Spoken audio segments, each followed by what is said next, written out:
"Let us go back to Judea." But Rabbi, they said, "A short while ago, the Jews tried to stone you, and yet you are going back there." So after 2 days, he tells the disciples, "Let's go." Jesus answered, "Are there not 12 hours of daylight? A man who walks by day will not stumble, for he sees by the world's light. It is when he walks by night that he stumbles, for he has no light." Jesus comes up with this kind of statement which doesn't even make sense. Have you read that before? How does this fit in? What is he saying? He brings this statement that no one understands, and I'm sure if I was a disciple, I would never understand what he was saying. Why is he even saying that? You know? What does it even mean? Okay, the question is, why did he wait for 2 more days? Is this. It's saying, if you actually walk during the day, you will not stumble. You will see things, and then you will not trip over. But if you walk in the dark, you will stumble because you can't see anything. What he is saying is, when Jesus was on earth, he never did anything unless God told him to do anything. He never said anything unless he saw him actually God doing anything. He never did anything. He never healed anybody without God's permission, basically. He did exactly what God showed him and led him and asked him to do. He was fully dependent. Remember yesterday? Fully dependent on God. So, if God does not give him the green light to go, he cannot go because he'll be stumbling in the darkness. Even Jesus. Does that make sense? Yes. God did not give him the green light until 2 days.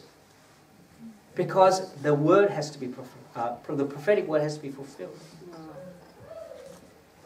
So he's waiting for the green light. And he's doing it because he loved them. So he actually waited.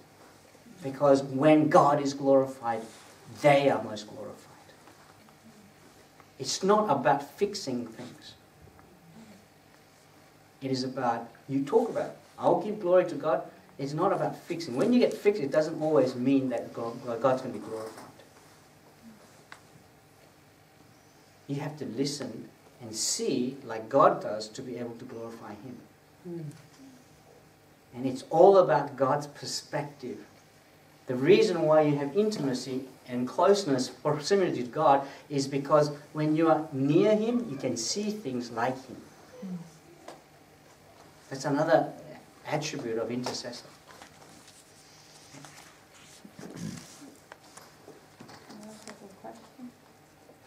Can I just continue? And you can ask me a question. Write it down somewhere and ask me afterwards, okay? After he said this, he went on to tell them, because they didn't understand what he's saying. Our friend Lazarus has fallen asleep, but I am going there to wake him up. His disciples replied, Lord, if he sleeps, he will get better. Jesus had been speaking of his death, but his disciple thought he meant natural sleep. Just no idea. Okay? Disciples, no idea. So then he told them plainly, he said, okay, look, let me just tell you plainly. Lazarus is dead, okay? For your sake, I'm glad I was not there so that you may believe. But let us go to him. Okay? It is also for his disciples as well. So in other words, every one of the disciples failed. It's not them that he's going to work through. Not this one, anyway. Later on, when the Holy Spirit came and they became true disciples, and then they did. Then Thomas, okay, he's a bold one, isn't he? He said, the rest of the disciples, let us go, that we may die with him. Yes, let's go. Yeah. Suicidal Thomas. Yeah. And Peter said the same thing later, and they all left, right? So. All right, then we go to Mary and Martha, okay? So the next person that we see is Martha. All right. On his arrival, Jesus found Lazarus has already been in the tomb for 4 days. Okay, completely dead. All right. Bethany was less than 3 kilometers from Jerusalem, and many Jews had come to Martha and Mary to comfort them in the loss of their brother. When Martha heard that Jesus was coming, she went out to meet him, but Mary stayed at home. Literally, she sat and not moved at all at home. That's what she's saying. It says there, right? Who do you think should have come first, in your opinion? Really? Who do you think should have come first, in your opinion? Mary, who sat at the feet of Jesus, loved him so much.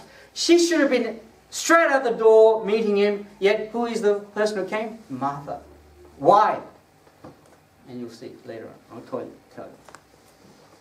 When you actually meditate on God's Word, the most important thing is questions. You have to ask good questions. Don't just read it through and, oh yeah, well Jesus did this and that. You know, you've got to ask questions. And the Holy Spirit, who is the teacher, will tell you. And look at the conversation of Martha and Jesus. Lord, Martha said to Jesus, if you had been here, my brother would not have died. But I know that even now God will give you whatever you ask. What faith. Yeah. Unbelievable. Unbelievable. What faith. And Jesus said to her, your brother will rise again. Martha answered, I know he will rise again in the resurrection at the last day. She has an eschatology. She knows eschatology. Then Jesus says to her, I am the resurrection and the life. He who believes in me will live, even though he dies, and whoever lives and believes in me will never die. Do you believe this? Martha, yes, Lord, she told him, I believe that you are the Christ, the Son of God, who was to come into the world. Christology, the work of Christ. Crucifixion. She knows. She's been to Wednesday night prayer meetings, dawn services if she was Korean, every morning. She went to Sunday service, never missed the all-night prayer. She's been to every Bible study. She's amazing deacon. If she was a man, she would be an elder.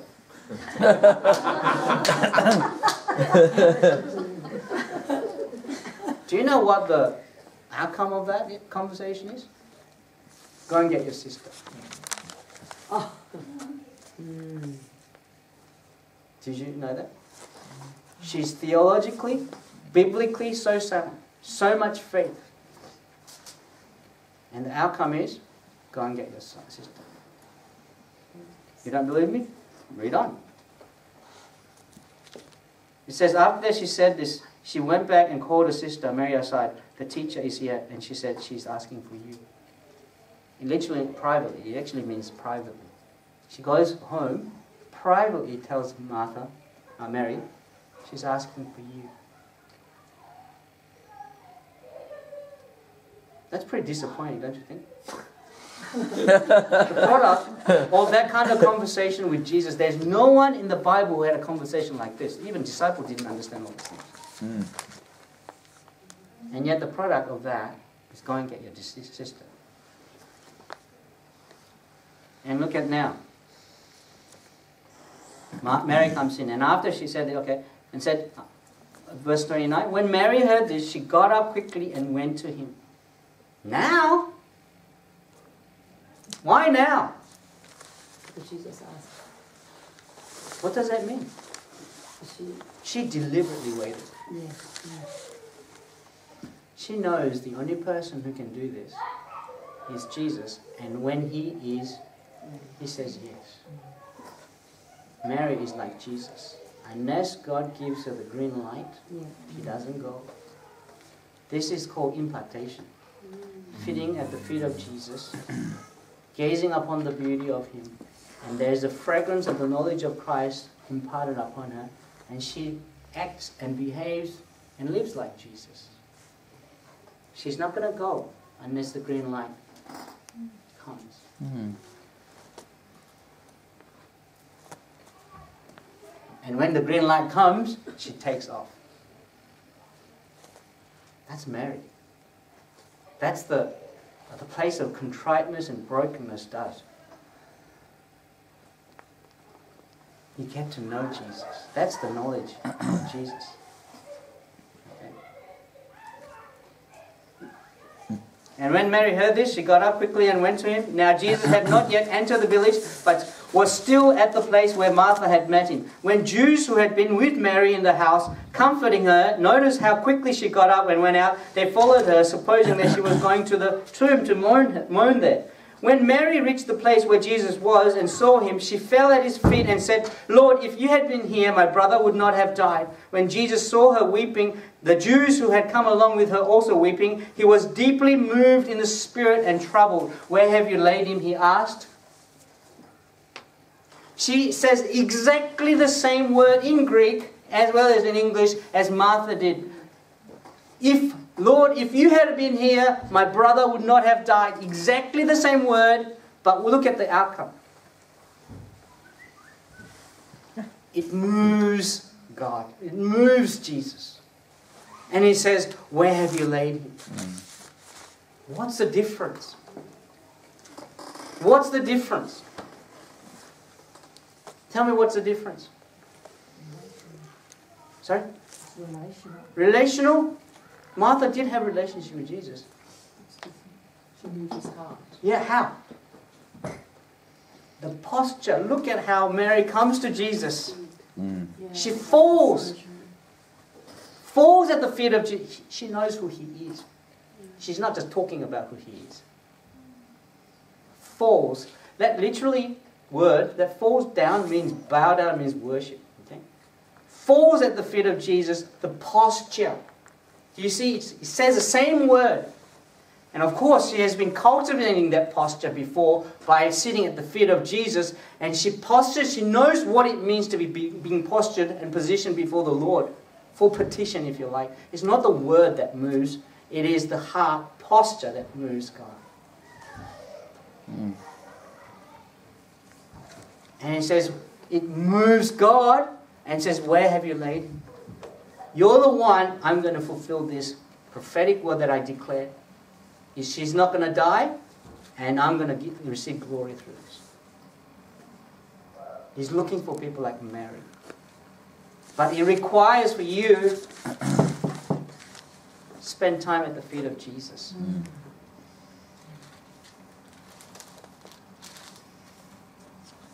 Intimacy always has a goal. Okay?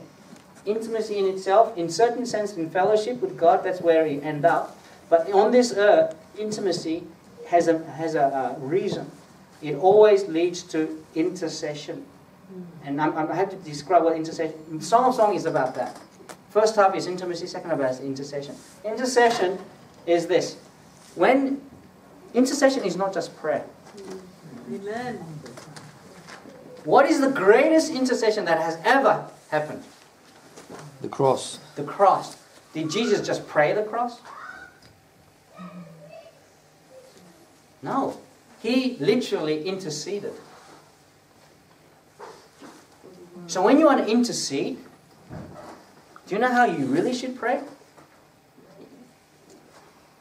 My life for that person's life. My life for that situation. That's where it had to go. Because that's the cross. That's what intercession really is. That's why you require intimacy. Do you know that? Because if you don't know God like that, then you don't lay down your life like that. I'm not talking about just words. When you're actually really, seriously in that place of intercession, and you say, my life for that person's life, it doesn't come out that easily. Because you know God actually will take it literally. Yes. And He will mean it. And you start thinking, what about my wife? What about my daughters? That's how you think. You know He's serious. And I'm not giving you a method of prayer, okay? That's not what it is. So that's how it ended up. Let's go to John 12.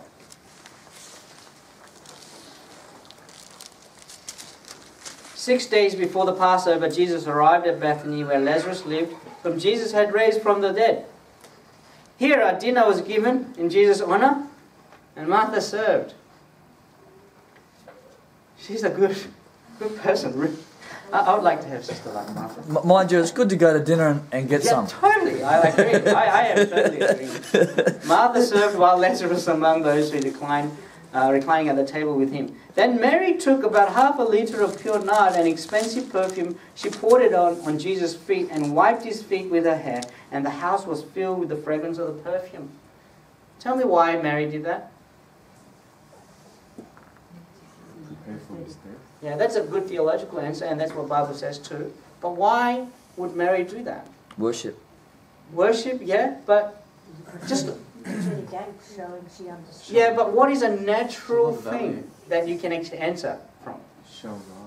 She was insane. She was insane. There's a lot of value. What? There's a lot of value in that class. She just Valium? No, value. Valium, yeah. Value. It's a sacrifice. Yeah, that's all crazy good. answer. These are all She was good answers, stoned. but think about it. What? Smell. Smell, yeah, but... She loved him. Yeah, oh, look. So she placed a lot of value on it. What did Jesus just do? Just the previous chapter. Gratitude. She raised Lazarus. He raised Lazarus. If I came to your house and your daughter, your brother or sister is dying and I raised him up, or her up, Yeah. what would you do to me? Honor you. You'd be thankful. Yeah. She's just giving thanks to Jesus. Yeah. Yeah. It's not that high. Don't go all theological. I like the valley almost. That's a I value. mean, what would you not give me if your daughter is sick and dying and I said I'll heal her? What would you not give me? I said give me your house and you probably give it to me. Yeah. Yeah. Yeah, I understand. Yeah, the values there, the worth of Jesus and all those. Yeah, I agree. And the burial, yes, I agree. Thank you. But really, I feel she's just... How thankful are you for the cross? How thankful are you for God saving you from hell? Do you live like that? You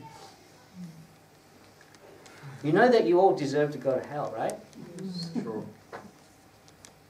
You have to understand that. It's not your right to go to heaven. You all deserved hell. And I did too. It's only Jesus dying on the cross and Holy Spirit, giving us the life that actually moves us to actually go there. How thankful are you for that?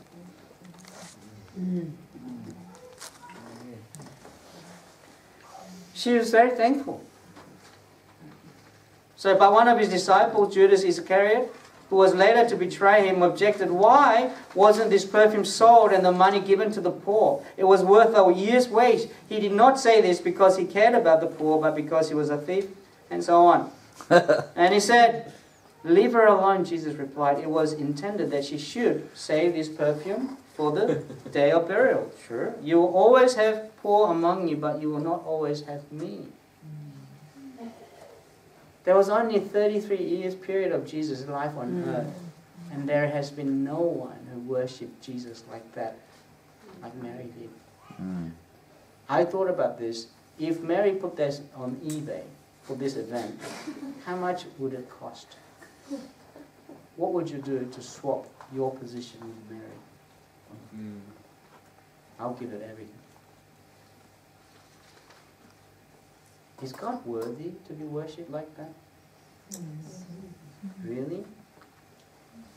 Really? Do you really know?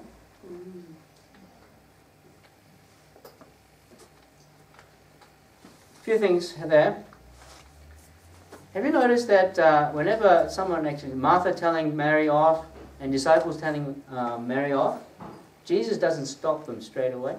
He knew that what they're going to say. Jesus could have just said, "Stop. No, you're not going to say, I love Mary too much." You can't say that to her. He doesn't do that. He lets it happen. He lets it happen. He will let things happen to us deliberately to refine us. Do you still love me despite this? Sometimes, do you still love me even if you don't feel me? You'll ask that. So it's not about our emotion. That's not how you determine whether the worship was good or not. You are not the indicator of whether God received worship or not. He lets it happen. But, you see, Mary never says a word. doesn't. The only thing she says, Lord, if you were here, my brother would not. That's it. She doesn't say anything. No, she doesn't defend herself. She lets Jesus do it. That's the character of Mary as well. Jesus was silent, right? In his suffering. That's the pure character of saints and also the church, how that should be. God will refine the church in the end time for this very reason. Through tribulation and persecution. It's coming. It's already come. And when this gospel we preach, wherever the gospel is, this story will be told wherever the gospel is preached. Do you know you can do that? I thought about it. I actually want to be like Mary. This is one of the first person that I want to go and see when I go to heaven. She's my hero. Okay. Not disciples, her. She's my hero. She knew. She knew like no other people at that time. She's the one who knows the times and seasons and know what to do. Because she was worthy. She knew that he was worthy to give everything up for. Poured everything. All her possession, all her cost, everything, her life was there. You can do that. And this is how I feel. Sometimes God wakes you up in the middle of the night. Have you noticed that? Why do you think God wakes you up in the middle of the night? Go to the toilet. That's your physical body saying, wake up. You're going to wee in your bed. That's not the same thing. God says, get up so you don't wee in your bed. Yes, exactly. And don't wee in your bed. That's why you need the Valium. That's one reason. Well, you don't need God to wake you up, right? Probably. Sometimes He actually wakes you up. I'm not saying all the time. Sometimes He wakes you up. What if on that time, 3 o'clock in the morning, that no one is worshipping